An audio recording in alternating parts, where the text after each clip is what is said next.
Hey guys, welcome to my Tank Chaos Strike build guide. If you just want to see the build in action and you don't want to listen to me explain the whole thing, you can click right here to skip ahead to that. You can find a link to the full build in the description below. Otherwise, I will be going over the important talents and the skills for this build, as well as itemization and possible alternatives to what I use.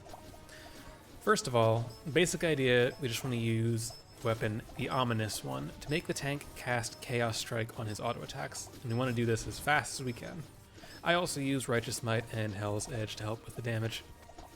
With this, your damage will essentially come from 6 main stats: percent tank damage, tank critical strike damage, tank attack speed, percent nemesis damage because Hell's Edge scales off of the damage of the initial hit, which is nemesis damage, heal power, and Chaos Strike damage.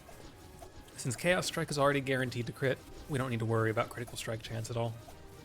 Percent tank damage is only going to come from Stone Form, a druid talent. Chaos Strike damage is only going to come from a couple talents and enchantments, and we get a lot of percent nemesis damage from occultist talents, so I focus mainly on attack speed, tank critical strike damage, and heal power on my items. It would take a decent amount of math to determine the exact balance of stats to bring, so I didn't do that. Instead, I just aimed to maximize heal power first, since it contributes to heal power as well, healing as well. And then I just tried to balance crit damage and attack speed. You'll also notice that there's a couple defensive stats. Resistances and dodge chance are here to get as close to the cap of 75% as we can without going too far over it, which isn't too hard to do with the help of our talents. Just being capped on resistances and dodge is one of the easiest ways to make sure you don't just melt to strong enemies, since it effectively cuts the damage you take over any period of time down to around 1/8 on average, which is pretty significant.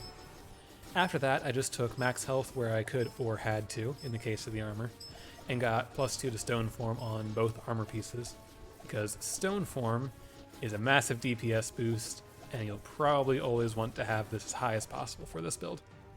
Blood Ritual is also a pretty handy talent to have extra levels in if you don't know what else to put on your items, since it gives pretty large boosts to heal power and max health. I think it's worth having a couple extra points. Besides that, you'll notice 1 point in Worship and some critical heal chance. Those are because I didn't want to spend the Chaos Orbs to get a perfect roll, and they're actually pretty much useless here. I'd like to replace Worship with more percent heal power and the crit heal chance with some more party crit damage, but it's not a huge deal because most of the items are actually correctly rolled. Unfortunately, we can't lock more than 4 things at once, or I'd be done with this by now. On to the talents. I won't spend too long talking about the entire tree, just the main things that make this build work. Obviously, there's going to be Chaos Strike and Unholy Might. Chaos Strike is our main source of damage, of course, and Unholy Might comes with a little bit of extra damage scaling on it, as well as some mastery bonuses that further boost the damage, so I think they're worth having. Stone Form and Heightened Senses from Druid, as well as Occultist's Shadow Fury, provide pretty significant damage buffs and a little bit of survivability, so they're pretty easy to include, especially since we can get more points in Stone Form from our items. Then, I mentioned it earlier, we have Occultist's Blood Ritual. I think it's just a pretty solid talent overall. Gives us some heal power, gives us some health, helps out a ton, and it adds to the effectiveness of sacrifice points, which we're going to have a few of anyway, because there aren't that many talents we really need here. We're going to have some points left over that we don't really have anywhere to put. It's a pretty basic skill, but I wanted to mention it anyway because I think it's really strong and boosted by gear. The last 3 major talents, though, these are a bit up to preference. I would strongly suggest you use them, but if you don't want to, you don't have to. You'll have to change your items around a little bit if you do, and they come from the Occultist tree. First up, we have Deception.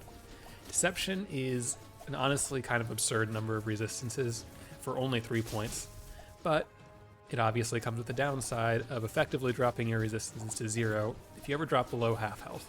So probably try not to do that. I think the skill is incredibly worth it because I largely use Spirit Ritual as my healing source, which almost always quickly brings you back above the threshold if you do drop below it.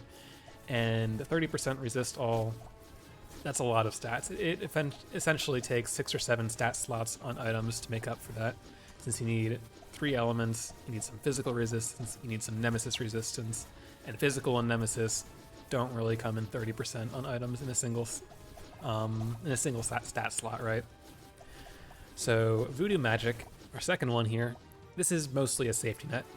You don't always need it, and sometimes it will just be a few dead points.